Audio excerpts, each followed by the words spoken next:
Hey everyone, welcome back to our channel.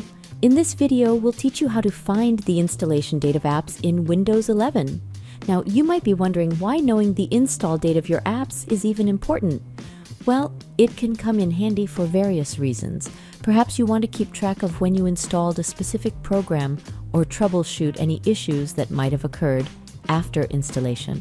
Whatever your reason may be, we've got you covered. Before we begin, we would appreciate it if you hit that like button. You can find the install date of apps in Settings. Right-click on the Start button, then open Settings. Click on Apps on the left side. Then click on Installed Apps on the right side. Each listed installed app will have a installed date or last modified date next to it. Here's how to find installed date of apps in Microsoft Store. Open the Microsoft Store app. Click on the library icon in the left pane. You can now see the last modified date for apps.